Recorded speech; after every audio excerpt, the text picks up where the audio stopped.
with another episode of the Branders Magazine Talking with Branders podcast. I'm your host, Stephen Bacanza, and today in the studio, I have the one and only Tom Asacker. He's a writer, he's an innovator, and he's a trusted brand advisor, helping people see the world and their work differently. I can't wait to chat with him. Tom, welcome to the studio. Thanks for joining us. Stephen, great to be here. Thanks for having me.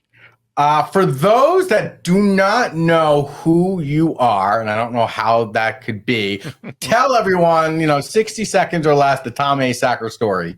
Well, I cannot tell you the story in 60 seconds. That's impossible. But right today, I guess you could say I'm an author. And as you mentioned, I'm an independent advisor, primarily for large organizations, senior executives, some private companies, some smaller.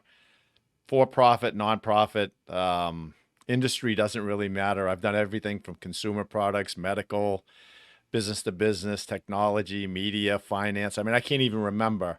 And frankly, it doesn't matter because the principles, which we're going to discuss a little bit today, they're all the same across all industries. So it absolutely is. And I'm really stoked, branders out there that are listening, what Tom brings to the table is really like a unique blend of like this sagely advice and just real world experience. And, that is such a gift for all of us today. So one of the things that I've heard you say in the past, Tom, is the notion on beliefs shape our reality. And so as branding has evolved, and it's really helped to shape the collective consciousness of our consumers, where does this idea of philosophy and branding intersect? Because that's these two things that you're talking about. Like, where is that intersection for you? I think the intersection comes from the fact that if we don't understand how people create beliefs and make meaning, then how can we possibly influence that? And so philosophy is all about that, right? It obviously it's about, the love of wisdom and life. But if you don't understand yourself and how you make decisions in life, you can't succeed in life trying to get, whatever meaning, wholeness, well-being. And flip it, brands and organizations can't succeed in what they're doing unless they understand how people create that meaning and discover what they want out of life. So there's a connection between the two. Now, I'll be totally frank with your audience. Most people that brands have the ability to tap into are not really self-aware. And that's why they're not out there doubting everything that they're seeing all day long in the marketplace, which if you're self-aware, you have a lot of doubt. Right? You don't take anything for granted. But human beings are really, really busy. We don't have time to doubt everything that we see and hear. And so we're just moving through the world kind of on an autopilot when it comes to things that we don't consider really, really important, which are a lot of, I hate to say it, which are a lot of the brands that we select today. They work for us. Yeah. We're not going to dive deeply into, tell me all about the people that work at this cereal brand. I'm really interested in who they are or what they believe and what their value system is and where they're going in the future. And who has time for that? You can't do it. Do you find that between different generations that awareness of brands has shifted? Like are the boomers less likely to question a brand versus a Gen Z, for example? No, I think that what is happening is that the desires of the generations are different, and the brands pick up on that and they see what it is. And so they make a special note of promoting that and tapping into that desire. So it looks like, oh yeah, the people today are way more conscious in their decision making. And it's not that at all. It's just that they have a different set of desires that they're conscious of, and that the brands are tapping into that and promoting that and kind of bringing it up a notch in their conscious awareness as opposed to in the past. Because go back to the 60s, and I guarantee you the hippies were looking at everything that they bought through a particular conscious lens back then as well. So it's almost like the goalpost of that conscious lens keeps moving with the time. Because like you said, Tom, like the desires change, and savvy brands use those desires to No, that's it. they use those desires. That's what we do as marketers, right? No, that's it. Look, I mean, that is people who don't really get it, and I'm not saying this in a bad way, because there's a lot of people doing great work out there that really don't understand that you're not going to create desire in people. Successful brands figure out what the desires are, and then they tap into it, and they Yeah.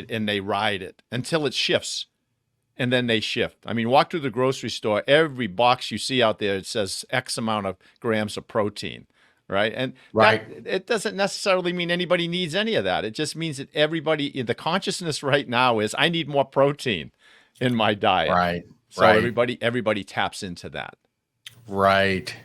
Um, it's so interesting when we start to talk about like desires and and how brands are just tapping into to persuading, I guess is the right word, our customers to buy the product, to download something, or to do whatever it is. From a philosophical point of view, like where's the ethics line that you draw? Like maybe you personally, like is there an ethics line? And if so, like at what point do you say I'm not going to cross that, or I can't consult this brand to cross that line? Oh no, I do that all the time. No, if I don't believe that what people are doing are at least not, it's kind of like the old doctor's creed, right? Do no harm.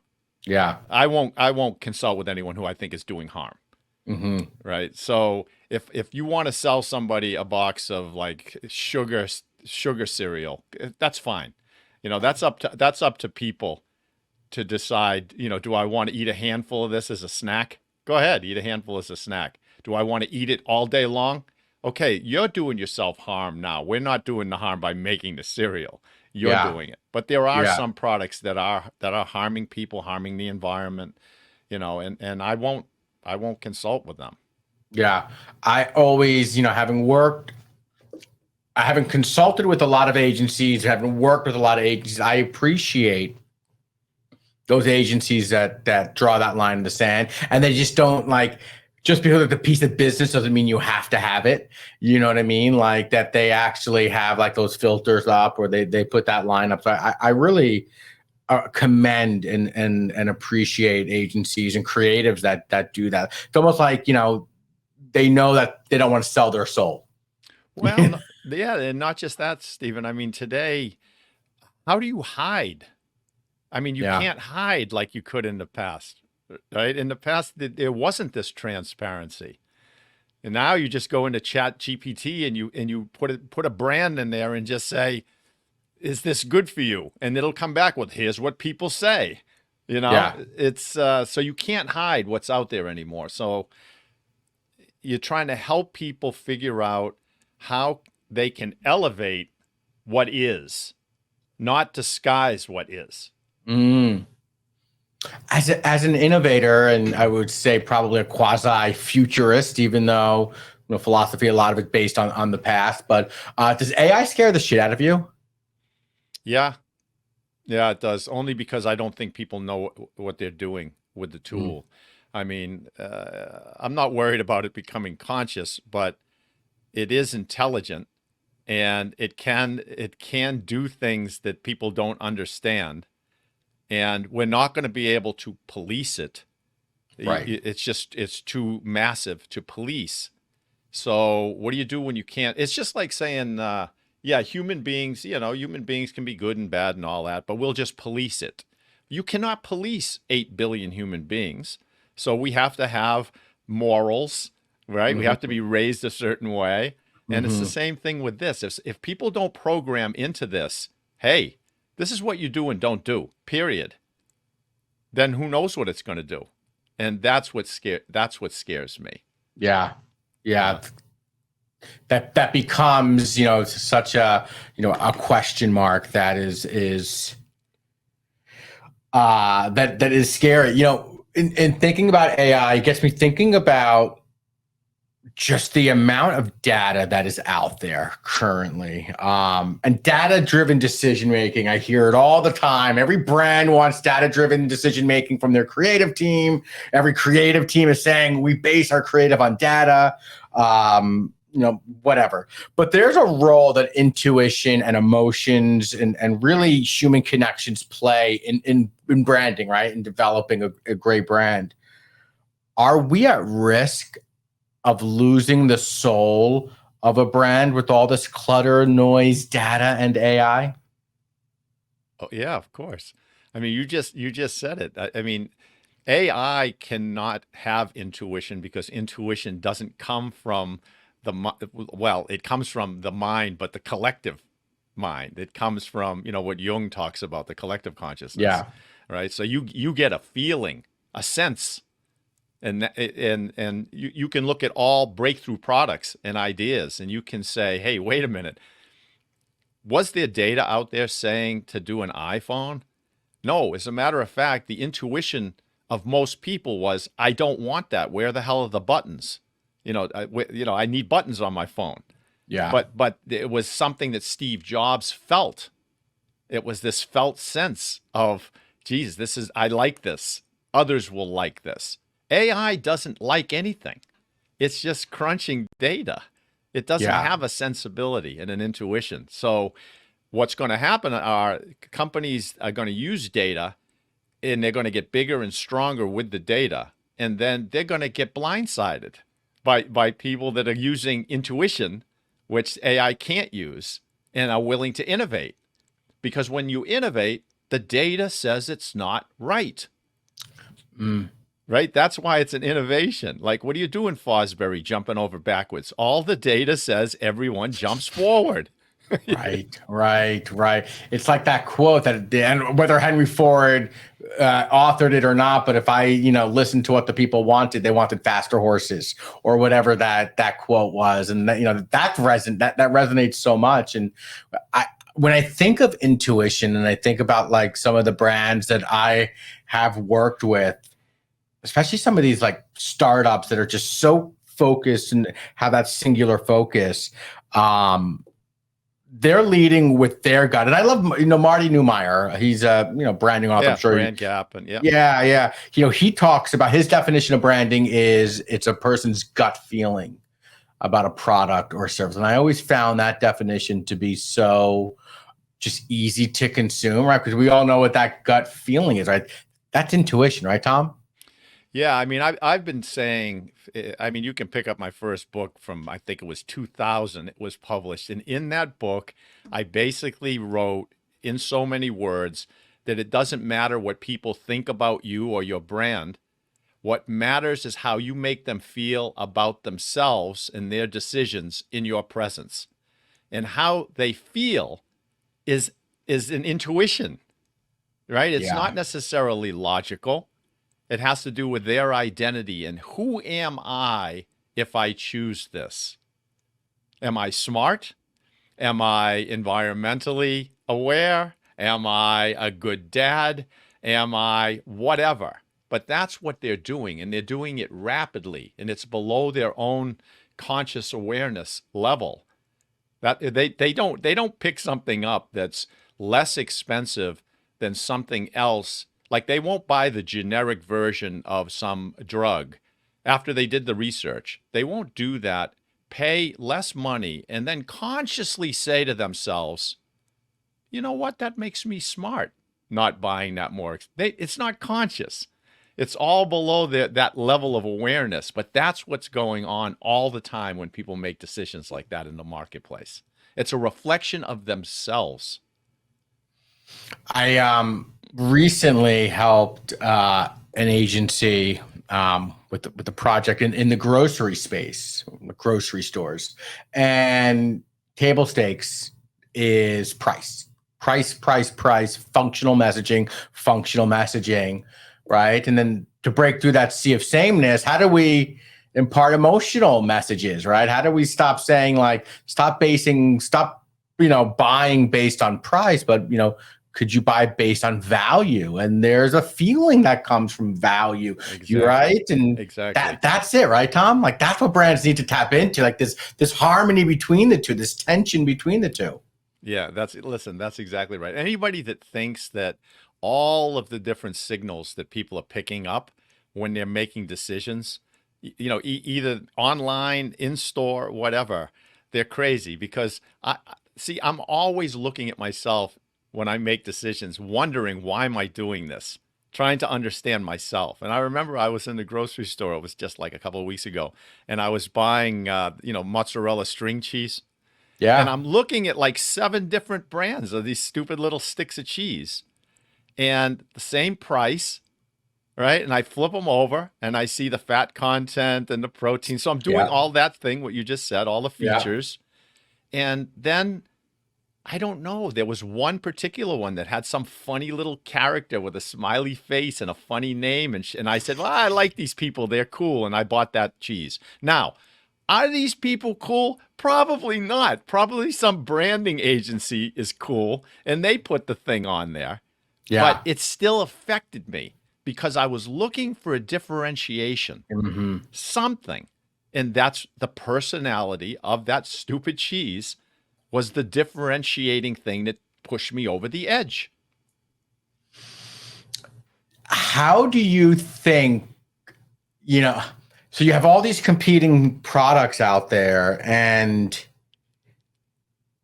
you have all these, and that's what Apple did so well, right? Because Apple's the same computer parts as anything else. Simon Sinek had that big, powerful speech, 15 years ago, The Power of Why, talk about Dell versus Apple. And it's all the same parts. It's the same thing, but like they just designed it differently. They made the right. And they just, when people were looking at the features and benefits, they were like, well, this one looks cooler, right? Like that is such a powerful thing when you look at aesthetics. Yeah, I think it's even a little bit deeper than that. And I don't think really people really have dug into the psychology of it. But the people who were using MacBooks early on, and I have one sitting in front of me that I'm using right now. Yeah, me too. They don't die, man. Number one. Number two, you've never put a virus program on it because it doesn't get viruses, right?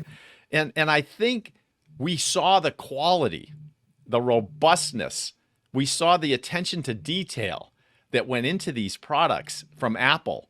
And we said, that's what I want. And we felt good about that. We felt good about paying a premium for that.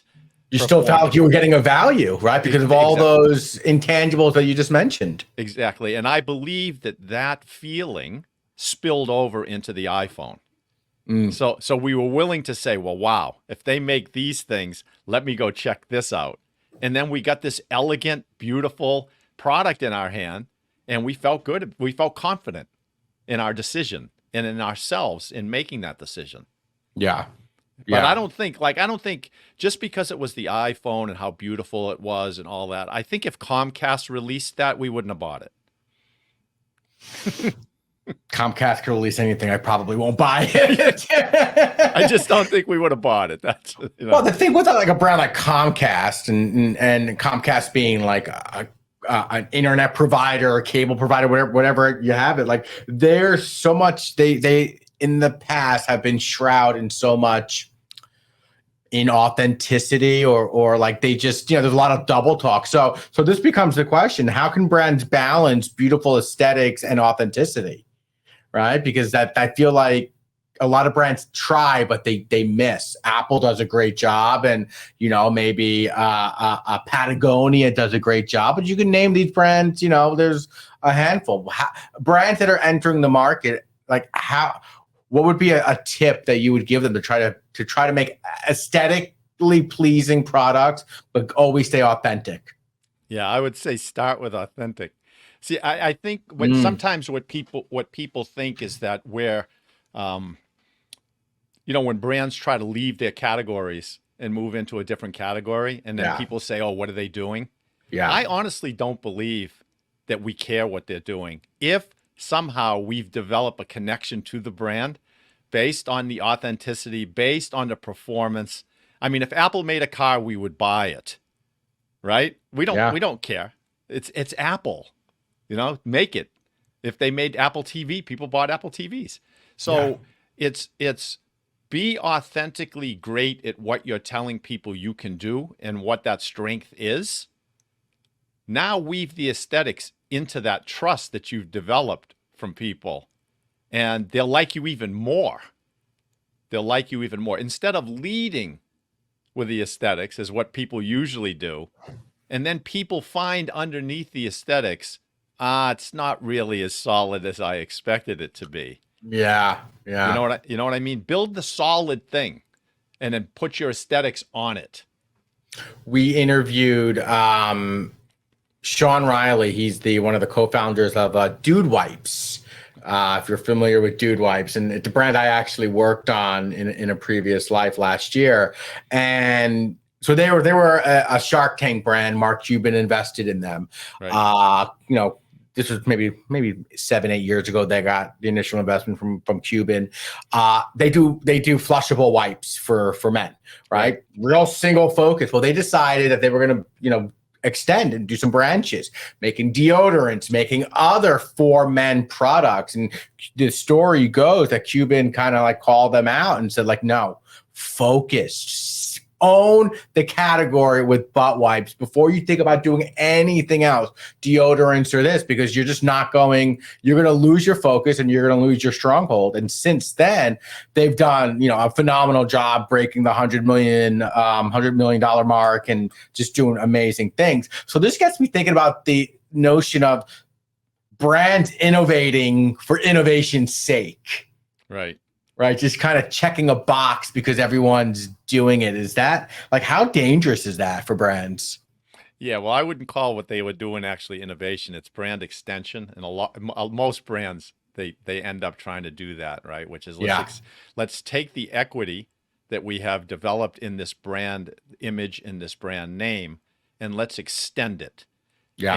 And you really have to think about when you're going to extend it, whether it's something that people are going to trust and believe in or not.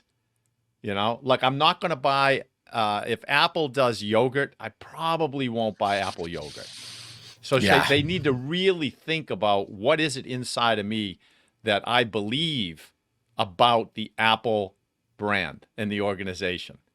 And I don't believe that they're yogurt people, So that would be something that I probably wouldn't do if I were them. Yeah. But I might make an Apple car. Because that's more in line, right? That's more in line to their brand ethos and their narrative and what they're good at, which is technology. And yeah, exactly. Since cars are now basically computers. Right. Right. Now you believe it. So do you think Apple, putting your futuristic hat on, do you think Apple is going to challenge Tesla, or how does Apple and Tesla or Apple and the future cars work together? I'm sure that they've already got a car that's been developed or that they've looked at, and they're probably just looking at the marketplace, wondering what the hell is, what is going on, what's going on with batteries. What's Ford doing? They're not making any more gas-powered cars. What's the government going to do for these rebates on electric vehicles to make them affordable for the masses? They're a mass market type of brand now. So they're looking at the market that way, right? They don't want to be doing little things anymore. The little things don't move the needle for Apple anymore. They're too big. They need something massive. So you think that they just recently announced the headset? Well, what's your take on the headset? Yeah, I'm just I don't know, man. I'm not a big a fan philosophically with these things. I mean, the last thing in the world I want to see is people that are already addicted to staying in this little box and watching a screen all day to sit on a couch with the screen around their eyes. That just makes me nervous. And then pump AI into that thing as well. Yeah. And I don't know, that it kind of bothers me. So I have a hard time really objectively looking at it. It's we're just full of so many distractions. There's so much out there, Tom, and it's not getting any better. I have a small child. I have a 2-year-old at home, and I just see the way I try to make it a point and, like to really limit my screen time at home. Like myself, when I go home, I kind of put my phone in the corner. Like I don't need it. Like I don't need to always be on it. And definitely more of a philosophical thing on my own. But like he knows and he just gravitates towards it. He knows how to use it already. And it's like, it's scary, man. Like it's a scary thing. Listen, I can see it right now based on what you're saying. I know it's going to happen and it's really scary. You remember when we were, infants? Well, you don't remember. I don't remember being an infant, but you remember infants and they would lie on their back in the crib and above them would be one of those mobiles. Yeah. Why that? Why not just stick the goggles on their head so that they can start learning stuff, when they're in. Do you know what I mean? I mean, it's extreme, but like an extreme analogy works to paint the picture. I see it coming. People are going to sell those goggles and say your kid can get a jump. We're gonna show him videos of this and that, and it'll go directly into his brain, and he'll become a better artist or musician or mathematician or. Right. You know what I mean? Like combine Sesame Street with goggles. It's my God. So a little off topic. You and I are going here. Yes and no. I mean, as we talk about like distraction. So like, if you're a brand, what's your recommendation to brands like capturing and retaining attention in this clutter-filled world? Like when you're working with brands, like what's your recommendation?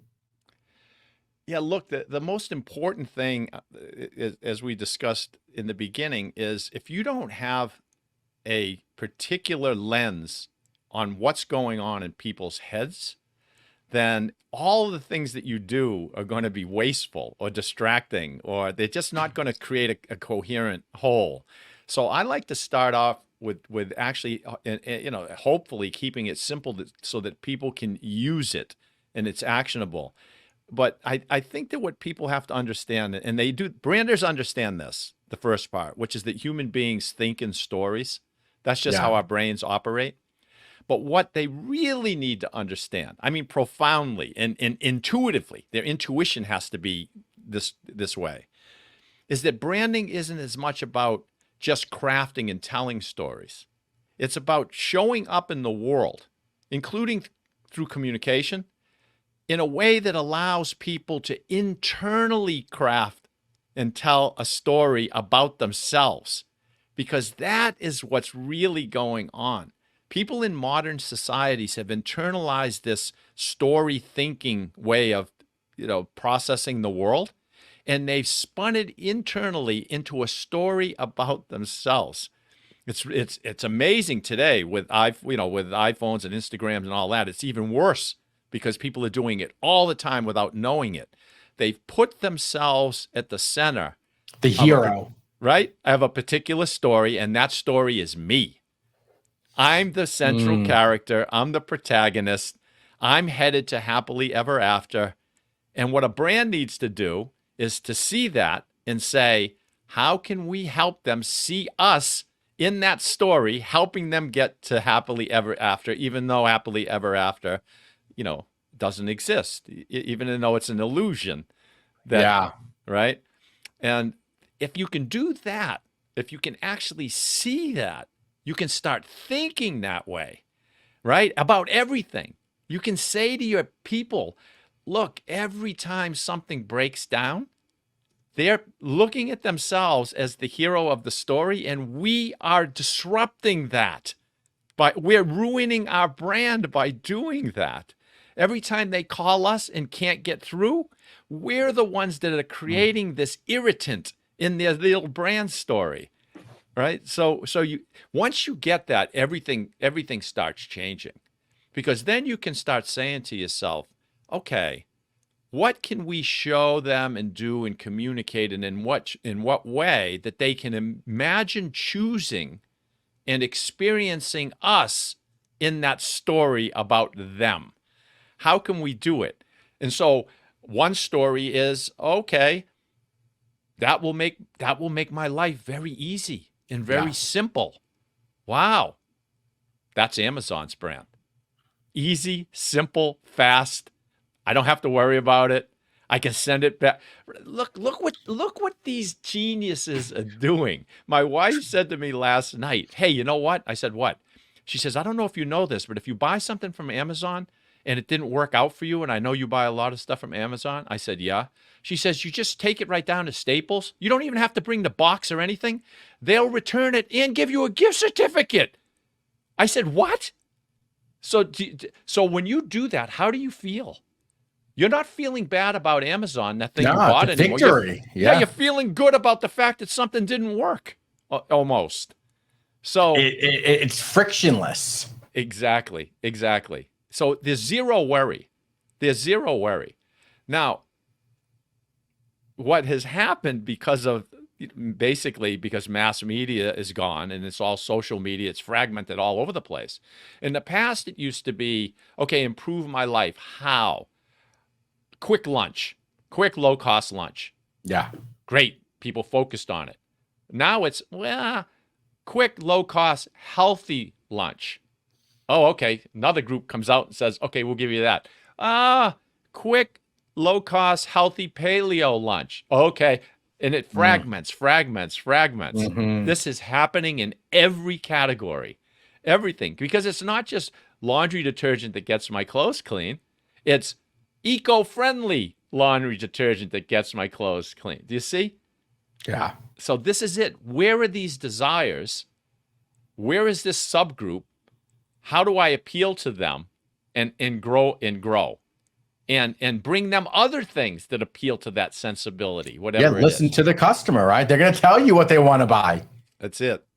So once you get that, once you see that everything that you're doing out there is to enhance that sense of identity, then look, man, you never run out of ideas. I just heard that Birkenstock is going public. Did you read this? I did not. Okay, so they just filed for an IPO. So you say to yourself, okay, hold on a minute. Birkenstock, right? Because my mind's going back to the 60s, people wearing Birken, right? And I'm saying, I said, they're filing an IPO. And I started thinking about it, and I go, well, yeah, that makes sense. Weren't they just in that Barbie movie? Yeah. Right? They were in that. And then there's that other popular movie on Hulu about the chefs and all that. And one of the chefs in there wears Birkenstock, right? So I go Google it. I find out that now Target is going to be carrying a line of shoes that look like Birkenstocks. Mm-hmm. You see, it's in the culture. It's part of identity. Off they go. People can see themselves in it. And that's it. So that's the game. When you see that game, and what you do helps other people that you want to appeal to feel good about themselves.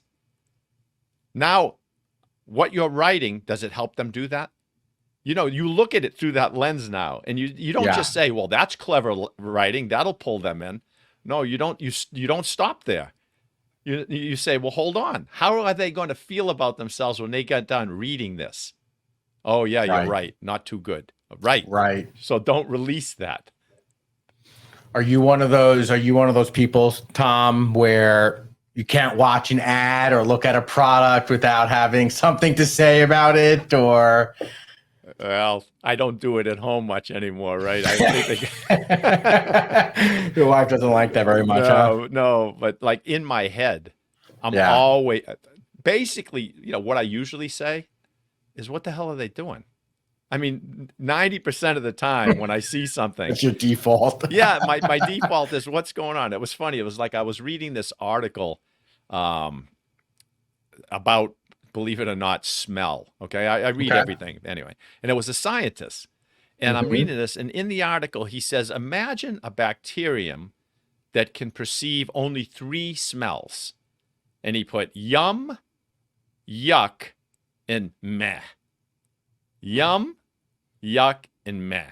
And I thought to myself, wow, that's how human beings initially perceive brands and communication. Yeah. It's either, I'd like that, right? Or it's yuck, get it away from me, or meh, who cares? 90% of the stuff I see is meh. And it puzzles me because there's you can create yum. You can create it, but you have to know What do they want? What do they want?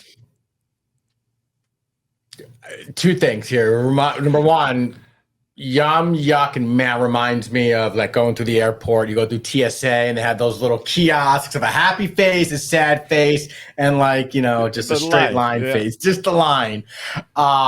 When you know, I see it on both sides. Like as a creative, you want to push out bold and compelling ads and compelling brand platforms.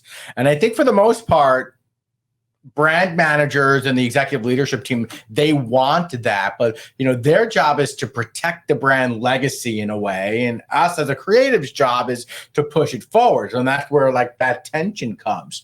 When you had mentioned about like tapping into consumers' desires, when you're talking with the CEO or you know, an executive leader, how much do you need to educate them on exactly what we're talking about desires and about their beliefs? Yeah. Look, that's where it starts. And it's honestly the most difficult conversation to have. Yeah. Because coming from an outsider in, what I typically tell, because this is what will happen. Usually when they say, yes, we want to engage with you, the next thing that happens, Stephen, is they'll say, we're going to send you a bunch of information. And I say, no. And they'll say, what do you mean? And I say, I don't want to see anything, any rationale behind what you're doing, why you're doing it, how you did this, nothing. I want to come in there cold, like a consumer, or like a business-to-business person that you're trying to appeal to. And I'm going to ask you questions as if I'm that person.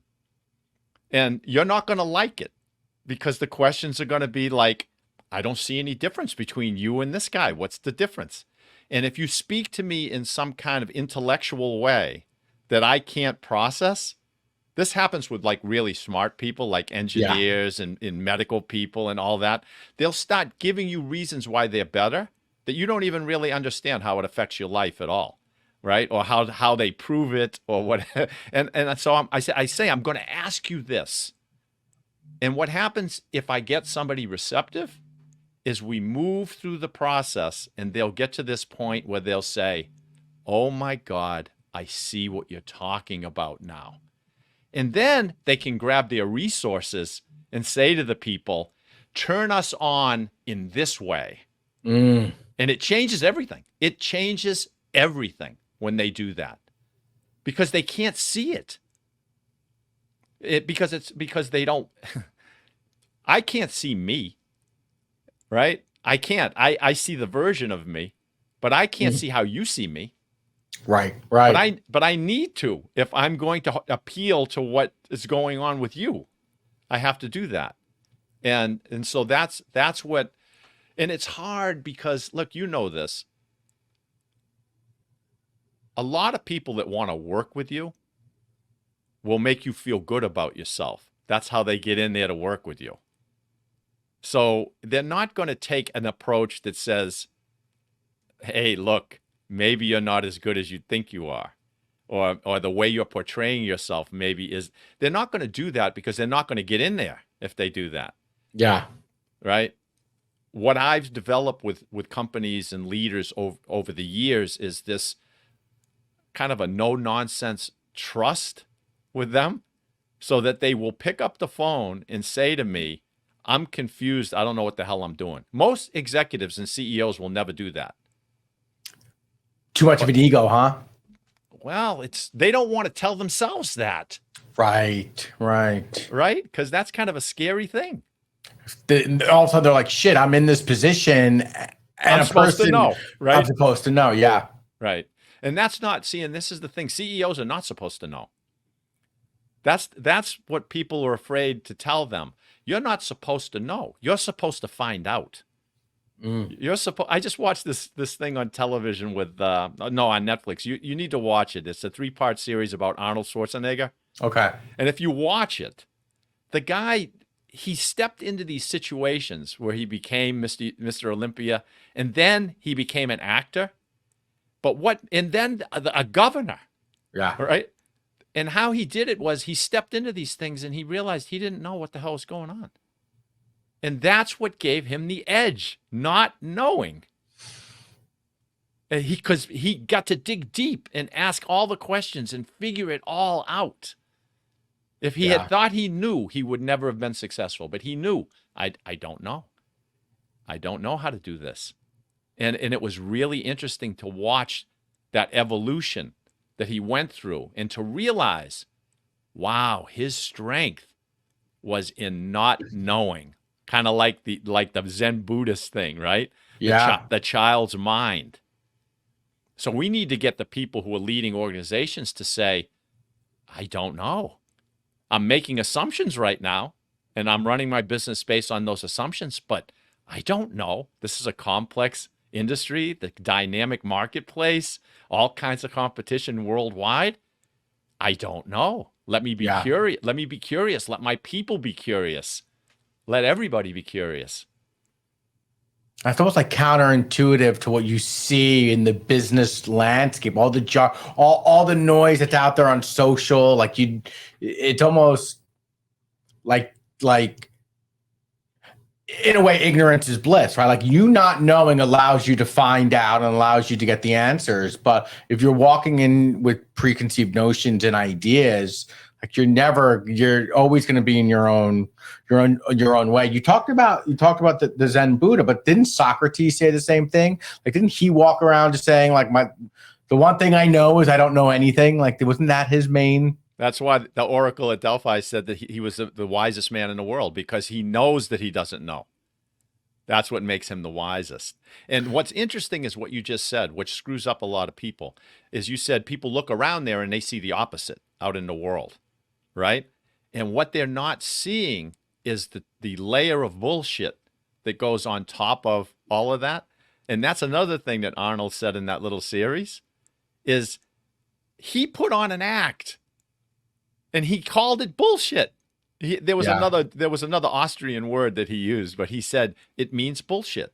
He said that's just part of the performance. Yeah. That's part of the act. So no one's going to come out there and say to you, yeah, I don't know what the hell's going on, but I'm figuring it out. They're not going to do that. They're going to put on the performance. But we look at that and say, everybody knows what they're doing. Right. It's not true. It can't be true. It's too complex, and it's moving too quickly for everybody to know what they're doing. They're just doing the best they can with the knowledge they have. So the question is, how do I get information faster than you? If that's what we're doing, the way I win is I get knowledge faster than you get it. Yeah. Then I win. Yeah. So many fascinating points here, Tom. You mentioned, the Oracle and there's been a lot of philosophy chatter interwoven. And so before we leave, you have a new podcast coming out, and you can hear dead people.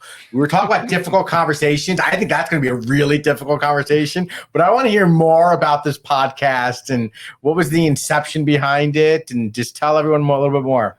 Yeah, I'm going to tell you what I think my intuition was when I came up with it, but I'm sure this wasn't it. This is the story that I'm making up. But I had this intuition.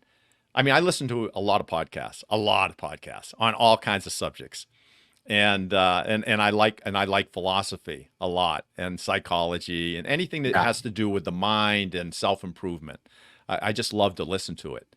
And then I realized one day while I'm listening to all this, that what I'm listening to are people who are looked at as kind of experts, right? Or influencers. Mm-hmm. And many of them are quoting dead people. They're saying, well, Buddha thought this, Buddha thought that, Jesus said this, and Marcus Aurelius wrote this. And I'm saying, well, why doesn't somebody just do an interview podcast with these dead guys? I mean, just go right to the source. Yeah. So I've spent almost a year now. Season 1, we've got 6 guests in season 1 that we're doing interviews with, which is Buddha, Plato, Marcus Aurelius, Carl Jung. We'll see. I'm going right to the source. And then the other thing I said was, okay, look, people don't want just some, they don't want like a book summary, right? Because they've read the books. A lot of these people who, so give them something that's fun, ask interesting questions, be a little outrageous, make it a little bit comical, and then go deep and throw some wisdom in there that they maybe a perspective they haven't heard before. And let's see what it stirs up. And I know it's going to stir stuff up. I know. Yeah. Yeah. So, you're making the history come alive in a modern way. So when I saw that, I was like, well, this is number one, is not my alley. And, I'm so excited to take a listen to it. And you said it comes out, you said in October? Mid-October. Yeah. We launched the site. There's a landing page where you can listen to a trailer and you can sign up. The first people that sign up, we're going to give them a bunch of bonus material. Right now it's free, transcripts, maybe an Ask Me Almost Anything type of episode, type of thing. But we're looking forward to seeing. There's going to be a reaction. There is absolutely no doubt about that. Yeah. And you'll see when you listen to the first couple episodes, you'll say, okay, I get it. And then what the hell is he going to do with Jesus Christ? And because we have him on as well. So. Wow. I mean, is he bringing the whole entourage? I hope you have a big enough studio. A lot of it was done remotely. I guess they have mics up there. So that's Tom, what is the URL for that podcast? That is iheardeadpeople.com. Amazing. And if our listeners want to, find out more about you, where can they go online to learn about you? Yeah, just my name, tomasacker.com. Or just punch my name into Google, or punch in, what's the name of that TED Talk that I gave that people said, what is that? Why did you do that? It was called something like Why TED Talks Don't Change People's Behavior. Right. So, yeah. I love that contrarian point of view. Tom, thank you so much for joining us. We're going to have you back on. Maybe you can bring some of your dead people that you're going to be hanging out with, and we'll have a blast. I'll ask them, but they were really tough to get on just that podcast. So. I bet. And Branders, for more on us, you can go to brandersmagazine.com. And for more on me, you can go to stevenpacanza.com. And until next time, peace out.